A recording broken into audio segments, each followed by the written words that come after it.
ine ni information jenfuni okuva ebugembe ekikwekweto kibere kibino lero Owai musajja waffe gwe bayita Kayiira Julius Nnabambula wange onako olweggolo bamuzizaayo ekirinnya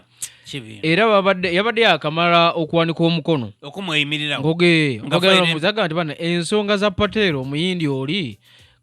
katuzimalirize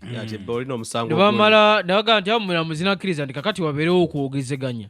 munange eyinza okuba biki ensonyiwa biki yabadde akagira bati nga fayire endalaba ezze bamudaleko omusango ogwa inciting violence nga aliwamu n'abaana b'NUP nti ono yabadde ali mu kwagala kwokya petrol station ate kamusibe yali ayagala kwokya petrol station abavuka ba NUP bookya ekibuga so kaakati guno omusango munene era gulinganga kati olaba nga ba Alex Waisa Mufumbiro ba Bobby Giant waliwo wano omwana w'emafubira yo Bobby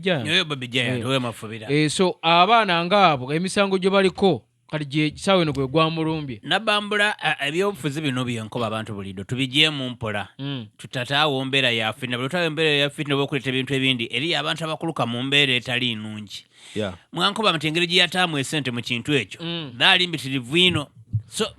toman ayenga yakunga kwa abantu mwe mulina mwakiwulirako ku Nnabambula akunze kubavuka okwocha petrol station yoba ekyo tikidi ayenga wobolingirire emisango nga Julius wakyogaire ku emisango egidi nga giteba kubavuka ba NUP olwisi baida bagita wainga atigira gaine ino kifaananyi kituufu ari wakuba bali kwenda okubaigula ku emisango babanigirize kuba obanga olingire ensonga ya Nnabambula ensonga ero yabaire oti eweire mu amaane ya criminal trespass okusalimira ku itaka erya Patel bamwikiriza n'okola ki n'okwegirira nga alikwira mu kooti ngena kwedde omwezi 13 omwezi ogwokuna butuwe naawo bamwigula ku omusango gundi buti avuna nani ogwo muyaka government kati mu kooti agenda kudda nga 13 alikudda ku gwa Patel nga 21 ajje kuli gwa inciting violence naye ate tumusabire amawuli ago mu kubagala emabiga galaga nti abaana waliwo abaana bali mu kanso bali kubaluka nti ajwa kawagala okujja okutwala oba supiika jukira ayinamu akasente w'amaanyi kale baagala Nnabambula gwe tunuulira agenda kuvaayo nga speaker biwedde jukira mbayo takomyewo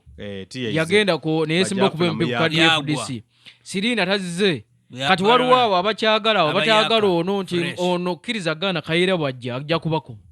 ng'abakuba atya ananga nti aba batwalako obwa speaker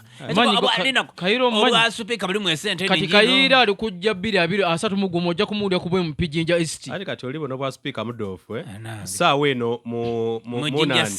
Jinja City n'engeri gye balijja okwira mu nsasula omusala meeya alijja kwongezebwa ssente dabaire afuna kasolo dabaire afuna tiniinaga yaddaja okola ki okufuna balijja mwongeza ssente diwera ku irala bakansala ife twandiko byenti ba road council oba state council balijja kusasulwa omusala gwene nga gona gweragera kuzitoga supika anti alikubakobera supika alijja afuna omusala omulungi abe ni motoka supika wa state abira zaki motoka ya government ago okufa bajja kufa supika bajja motoka n'omusala omusavu vakubira ebyabala ba supika ngo biroba wenda wafuna obusente obutegasa kati omusala gujaba musavu so kati site erijaba mu sente eningi buli wofuna department jogwa myona yona ng'oli ku executive oba olijja kulya bulungi amina Mudofu yes amawulire gano njagala mugawulire bulungi tuligawuliriza